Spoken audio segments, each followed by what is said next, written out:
Alrighty, there's lots of aspects to cover in the beginning here, so we'll get on with that. We get a nice zooming in shot with the music, typically reserved for endings, cropping up here. That it's popping up here means shit is realer than real, so real that you don't even know how to deal. We see a makeshift throne on top of the lair, and the narrator tells us in the most gruff voice he can muster that the king is about to be born. The queen is reeling back in pain as the royal guard recognize this and are just callously unconcerned for her. Now this is when you know a child is one of those future stars that's gonna change the world. They bust their parents' stomach open and perform their own C-section and crawl out fully formed, glowing like an alien. He informs us he's hungry as soon as he's born, in the same way as Minthuthu Yupi did. Why does he have a sinister smile, though? Does he not plan to be fair to his soldiers? We'll soon see. I was grimacing when I had to review this part. I'll go ahead and tell you I straight up hate the development that Peggy is just massacred on the spot for caring about the queen. Peggy was one of the most human-like ants. He had intelligence, he was modest. I liked him a lot, and he's basically a sacrifice for the king in the story at this point. And this is one of many signals letting you know that this king is more of a violent dictator than anything.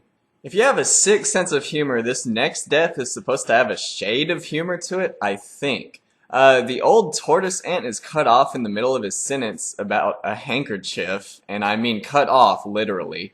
Togashi has described himself in interviews as the combined evil of all of his characters, and I could see that a dark spot of humor that he'd put in would pop up there. Two of his own kind are now down, and his mother is in critical condition. Colt is forced to clean off his strategy friend's blood off the king's tail. Did the king sense that Colt was one of the most affected by Peggy's death, and he wanted to test Colt's loyalty by seeing how far he could be pushed? I think so. Probably, yeah. In the span of a few minutes, this guy has killed two of his own kind and is now eating one of their legs. We get to see a different side to all of the royal guards as they bow to him. Yep, this is the kind of story where you can feel bad for the queen of a species that has committed all kinds of hideous acts against, like, a generally peacefaring nation. I legitimately felt sorry for the queen here as she lay in agony with her organs just sprawled out everywhere. As cruel as it seems Neferpito is being here, she is strictly adhering to the ant hierarchy switch from the king being born, and she's not caring about the queen. There's an additional shade of tragedy here because Colt has that boy from episode 77's memories still instilled in him. However, deep and basically at that age, he cared a lot for his mother and obeyed her basically at all times. Now, to see his mother in horrendous pain as an ant is what's driving him so much. Oh yeah, somehow it slipped my mind. The king looks like Cell, doesn't he? Possibly even a mix between Cell and Frieza, but most noticeably Cell. This is very directly a homage to Dragon Ball Z, and you'll see later how Togashi uses this character to try to perfect a theme Dragon Ball Z was going for in the Cell saga. These guys are such monsters that one of them, like Minthuthu Yupi, can just sprout wings out of his back. They all head up to the makeshift throne as the king takes in his new surroundings.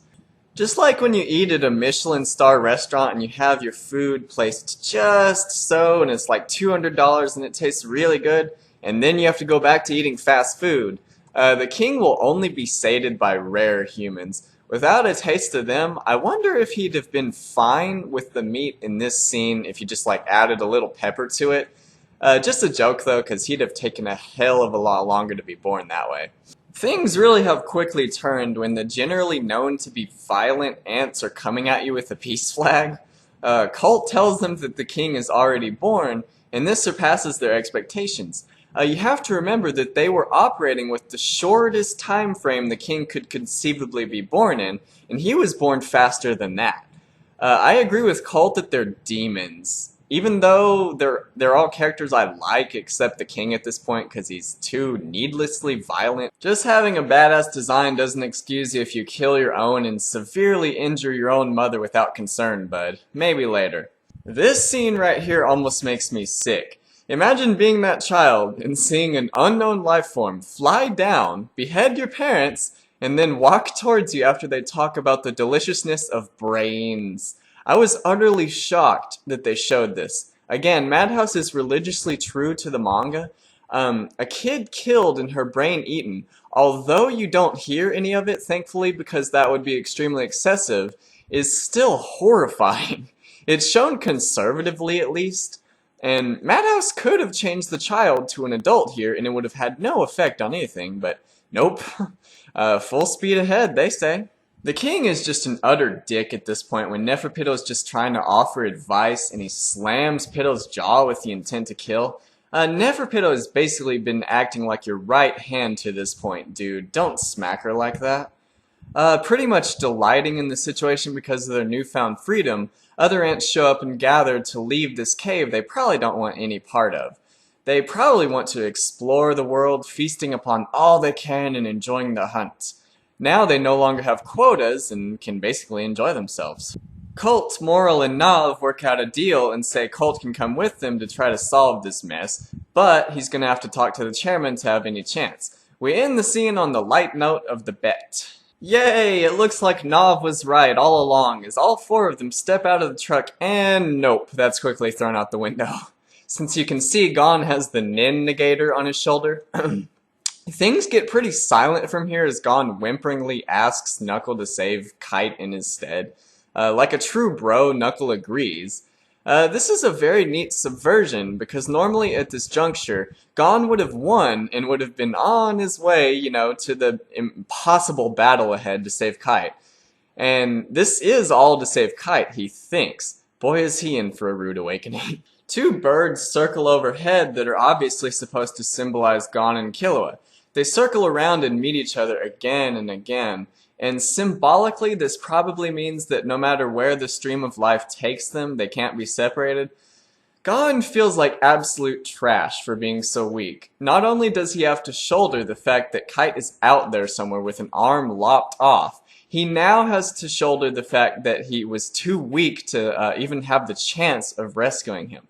This causes everyone, including the audience, to cry buckets of bitter tears. Even Killua's got the waterworks going. As if the situation wasn't already serious enough with the king, our heroes are now more broken than they were after recovering for the few episodes after Kite gets dismembered. They are in no shape to save someone at this point. Killua says it's goodbye after this. If you don't get why, it's because he lost his fight, and Bisky said if he lost that, he's a coward and will leave Gon to die, and he of course internalized that. The rating I give this might be a bit controversial, but probably not. Oh well. An S rating is reserved for life-changing episodes that you will never forget. This is in the S rank, but it's not at the top. I'm giving it an S- because I felt some of the choices of music could have fit better in certain places. Particularly the King's Birth. Yes, it has that divine touch to it, like, oh, but a deeper orchestra track would have fit better to me, and guess what? Madhouse has a track like that in their OST they haven't used yet. Many people thought they were saving it, especially for the King's Birth. With moments like that, you've got to give them the biggest impact possible, and the music was a definite flaw. Still, there's no way in hell you're forgetting an episode like this where things are so expertly turned to despair. Oh yeah, some things for your ears to hear. I'm gonna review the Hunter exam arc pretty soon, and if you want to watch that, it'll be tagged on to the end of this video. Check back in a few days and then you'll be able to click on it. Alright, so I currently review Hunter x Hunter mainly, and I haven't missed an episode of that. But when I feel like it, I review One Piece, Shingeki no Kyojin, Monogatari's second season, and Danganronpa.